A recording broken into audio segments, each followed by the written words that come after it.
Varicose veins కి సరైన చికిత్స కోసం సంప్రదించండి ఎవిస్ హాస్పిటల్. నమస్తే విజయ పెద్దన గారు. నమస్తే ఉషా. బాపట్లకు చెందిన ఒక న్యూస్ ఇప్పుడు మనం వింటూ ఉన్నాము. ఇలాంటి న్యూస్లు అక్కడక్కడ మనం ఈ మధ్య కాలంలో విన్నాము. మద్యానికి బానిసైన భర్తలని, లేదంటే తరచూ కొడుతూ ఉన్న భర్తల్ని, ఆడవాళ్ళు ఏదో ఒక పాయింట్లో, అంటే ఒక 20 years కలిసి ఉంటారు, 12 ఏళ్ళు కలిసి ఉన్న సంసార జీవితం ఉంటుంది వాళ్ళకి.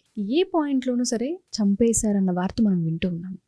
అంటే సైకలాజికల్గా వాళ్ళకి ఏం ట్రిగర్ అవుతుంది అంటారు? అంటే చంపడం అనేది నేరము అని తెలుసు, అది తప్పు అని కూడా తెలుసు. ఏ పాయింట్స్ వల్ల, ఏం ట్రిగర్ అవడం వల్ల భర్తని చంపే స్థాయికి ఆడవాళ్ళు వెళ్ళిపోతున్నారు అనుకోవచ్చు అంటారు? సో ఇన్ని సంవత్సరాలు అంటే పడి పడి పడి మారటానికి అవకాశాలు ఇచ్చి ఇచ్చి ఇచ్చి తాగి వచ్చి కొట్టినప్పుడు భరించి పిల్లల కోసమో లేకపోతే దేనికో ఒక దానికోసం ఆ ఓర్చుకుని అన్నీ ఆ విసుగుని, ఆ అసహ్యాన్ని, ఆ కోపాన్ని, ఆ ఉక్రోషాన్ని, ఇన్ని ఫీలింగ్స్ వస్తాయి భర్త మీద. వీటన్నిటికంటే కూడా పెద్ద ఫీలింగు ఆ భర్త అంటే ఒక లెక్కలేనితనం, చులకన, అంటే ఎందుకు పనికిరాడు, నాకెందుకు ఉపయోగపడడు. అంటే జనరల్గా నువ్వు అబ్జర్వ్ చేస్తే ఉషా, వీళ్ళందరూ అంటే కొంచెం ఫైనాన్షియల్గా తక్కువ స్థాయిలో ఉంటారు. రోజు కష్టపడితే కానీ పిల్లల అవసరాలు కానీ, స్కూల్ ఫీజులు కానీ, లేకపోతే ఇల్లు గడవని పరిస్థితులు కానీ, ఇద్దరూ కష్టపడి ఆ అబ్బాయి కూడా రోజు కూలో నాలో లేకపోతే ఏదో ఒక పని, వ్యవసాయం పనో లేకపోతే మేస్త్రి పనో ఏదో ఒకటి టాపీ పనో చేస్తే కానీ ఇంట్లో డబ్బులు కనపడవు పిల్లల్ని పెంచడానికి, పిల్లల్ని చదివించడానికి, శుభ్రంగా 3 పూట్ల తినటానికి అనే పరిస్థితి ఉన్నప్పుడు చాలామంది ఆ ఇదిలో ఉన్నాళ్ళని అబ్జర్వ్ చేస్తే బాగా తాగుడికి బానిసలైపోతారు.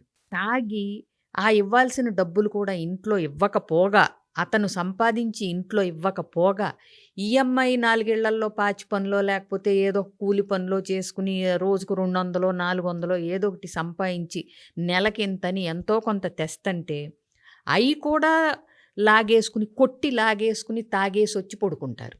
మరి ఏ రకంగా ఉపయోగం అతని వల్ల ఆవిడికి, ఫ్యామిలీకి? ఒక్క మొగుడు భర్త అనే ట్యాగ్ అతనికి ఉండటం వల్ల ఎన్నని ఓపికగా భరించాలి. చంపటం తప్పని ఎవరు కరెక్ట్ అనరు, బట్ చంపేంత విచక్షణ కోల్పోయేంత ఆ స్థితికి ఎందుకు వీళ్ళు బాధ్యతారాహిత్యంగా ఈ భర్తలు అనేవాళ్ళు తీసుకెళ్తారు భార్యల్ని?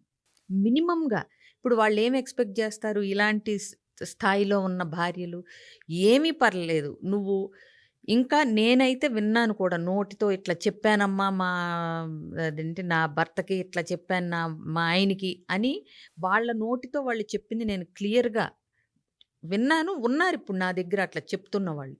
ఏంటంటే, నువ్వు తాగినా పర్వాలేదు కానీ ఎంతో కొంత సంపాదించి పగలు పనిచేసి తీసుకొచ్చి డబ్బులు సాయంత్రం కాస్త తాగు, నువ్వు ఆపుకోలేకపోతే, నువ్వు వ్యసనం అయిపోతే, తాగకుండా నువ్వు బ్రతకలేని అంటున్నావు కాబట్టి, తాగకపోతే నీ రోజు గడవదు అంటున్నావు కాబట్టి, ఇక్కడ కూడా భార్యకు తెలుసు ఏంటి, తాగితే ఆరోగ్యం పాడైపోద్దని తెలుసు, తాగితే ఎక్కువ సంవత్సరాలు బ్రతకరని తెలుసు.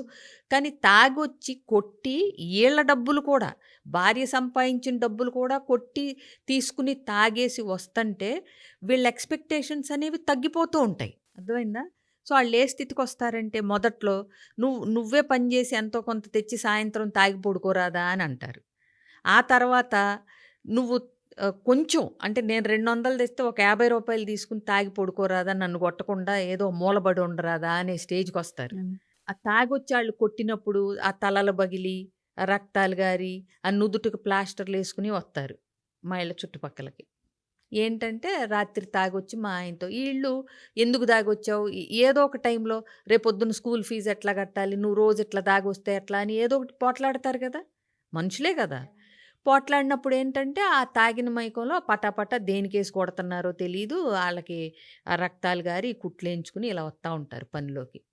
ఏంటంటే, రాత్రి మా ఆయన తాగొచ్చి కొట్టాడు. నేను చెప్తాను, అప్పుడు మాట్లాడబాకమ్మా నువ్వు, తెల్లారి ఏం మాట్లాడినా ముంగిలా కూర్చుంటాడమ్మా మా ఆయన, నోరెత్తడు అంటది.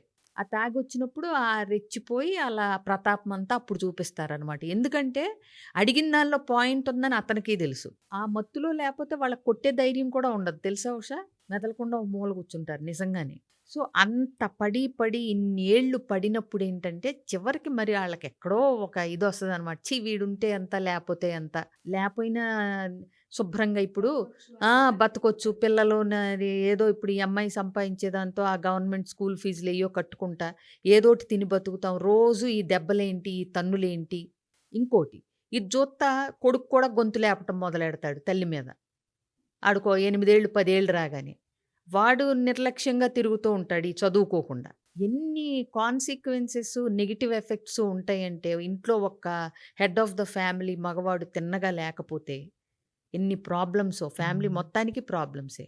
అందరూ అని కాదు గానీ, కొంతమందిని మనం చూస్తే లేకపోయినా పర్వాలేదు, ఏదో ఒకలాగా అడుక్కొని తినైనా సరే బతికేస్తాం పిల్లల్ని పెట్టుకొనన్న ఆడవాళ్ళు చాలా మంది అంటుంటారన్నమాట. నువ్వు చంపు పర్వాలేదు, తప్పు లేదు, తాగొచ్చే భర్తని మేము జైల్లో ఏయము అంటే ఎంతమంది చంపేస్తారో ఈ నెక్స్ట్ మినిట్‌లో. నేను విన్నాను కూడా.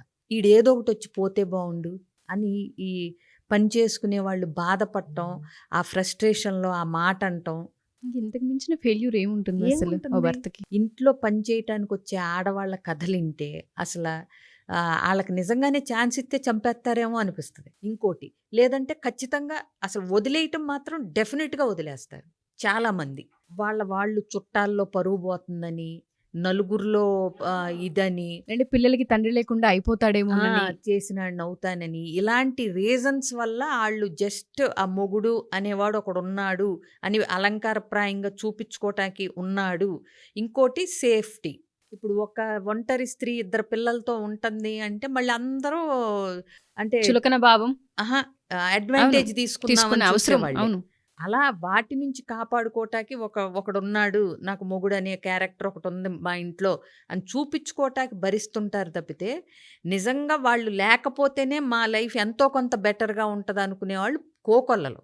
ఏ ఇంట్లో పనిచేసే మహిళ కథ విన్నా ఇలాంటిదే ఉంటది. అసలు నా మొగుడు తిన్ననైనాడయ్యి ఎళ్తే రోజుకు ₹1000 వస్తాయమ్మా టాపీ పనికెళ్తే ఇవాళ రేపు. అసలు నిజం చెప్పాలంటే నాకు చేయాల్సిన పని కూడా ఉండేది గాదు అని చెప్తారు. నేను చూస్తే ఏమనిపిస్తుందంటే అందరి ఇళ్లలో పండగలు అవుతుంటుంటాయి. కానీ పాపం వీళ్ళు మాత్రం రోడ్డున పడి ప్రతి ఇంట్లో పాచి పనులు చేసుకుంటూ పిల్లల్ని వదిలేసి రావాల్సిన పరిస్థితి కనిపిస్తుంటుంది.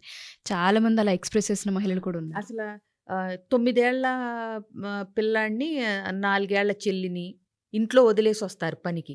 అదే ఒక్కోసారి నాకనిపిస్తది మనమైతే అమ్మో! 9 ఏళ్ళు, 4 ఏళ్ళు ఎలా వదిలేసి ఎళ్తామని. ఈళ్ళకి తప్పదు. పక్కింటాళ్ళని చూసుకుంటా ఉండక్క, లేతే పిన్నో అని జెప్పి పిల్లలిద్దరే ఉన్నారని జెప్పి ఆళ్ళకి టీవీ చూడమని చెప్పి ఈళ్ళొస్తారు. స్కూల్‌కెళ్ళినన్ని రోజులు పర్వాలా. హాలిడేస్ ఇస్తారు గదా! సమ్మర్‌లో 2 నెలలు, దసరా 10 రోజులు.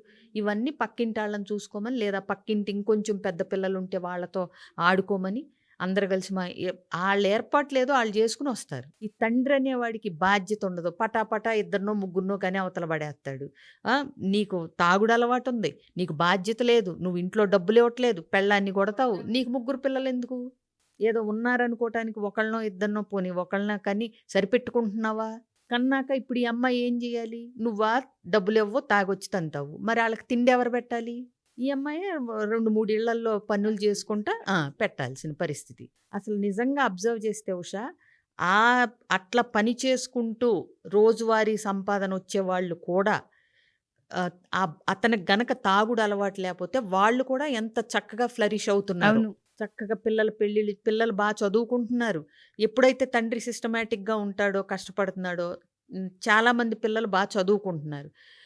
మొన్నే మా మా అపార్ట్మెంట్‌లో ఉండే ఒక ఆంటీ చెప్తున్నారు. వాళ్ళకి ఇస్త్రీ చేసేవాడంట అతను బట్టలు. వారానికి ఒక రోజొచ్చి మొత్తం ఉతికి అన్నీ ఎండాక ఇస్త్రీలు చేసుకొని ఆ రోజంతా ఈళ్ళ దగ్గరే ఉండి అట్లా ఎన్నో ఇళ్ళు చేసుకుంటాడు వారానికొచ్చేసరికి.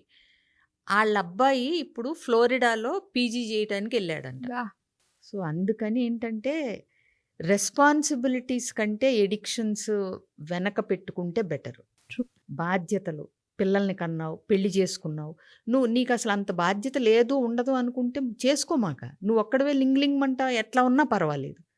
అవునా? కానీ ఇప్పుడు నువ్వు పెళ్లి చేసుకున్నావు అంటే ఇంకొకళ్ళతో లైఫ్ షేర్ చేసుకుంటున్నావు. ఒకళ్ళిద్దరు పిల్లల్ని కంటున్నావు అంటే ఆళ్ళ బాధ్యత నీ మీద ఉంది. ఏమీ లేకుండా ఏదో అదేంటి ప్రకృతి స్వభావాన్ని అనుసరించి పెళ్లి చేసుకుని పిల్లల్ని గాని బాధ్యతలు మర్చిపోతే చంపకపోయినా చంపేద్దామనే ఉంటుంది లోపల చాలామందికి. చాలామంది ఆడవాళ్ళ పరిస్థితి ఇళ్లల్లో మగ్గిపోతూ ఉంటుంటారు. వ్యసనాలకి బానిసలైన భర్తల చేత తన్నులు తింటము, మానసిక హింసను, శారీరక హింసను, పట్టించుకోకపోవడము, బాధ్యత రాహిత్యంగా ఉండడము ఎక్కడొక్కడ కనిపిస్తూనే ఉంటుంది. మీరు కనుక అటువంటి ప్రాబ్లమ్స్లో ఉండి మేము నలుగురికి చెప్పుకోలేక, బయటపడలేక, పిల్లల కోసమే ఉంటున్నాము, లేదు అంటే ఇంకా మాకు ఆప్షన్ లేదు, మేము ఇంకేం చేయలేము అన్న పరిస్థితులు ఆగిపోతుంటుంటారు. అటువంటి వాళ్ళు ఒకసారి విజయ పెద్దనగర్తో కనుక మాట్లాడాలనుకుంటే డెఫినెట్గా ఒక సొల్యూషన్ ఉంటూ ఉంటుంది. ప్రతి దానికి ఎక్కడొక్కడ ఒక పాయింట్లో ఒక డెసిషన్ తీసుకునే అవకాశం కూడా కనిపిస్తూ ఉంటుంది. మీరు కనుక కౌన్సిలింగ్ కావాలి అనుకుంటే డెఫినెట్గా విజయ పెద్దనగర్ని అప్రోచ్ అవ్వచ్చు. కింద స్క్రోల్ అవుతున్న కాంటాక్ట్ నెంబర్ని కాంటాక్ట్ చేస్తే విజయ పెద్దనగర్ టీం మీకు పూర్తి వివరాలను అందిస్తారు. Thank you ma'am. Thank you so much.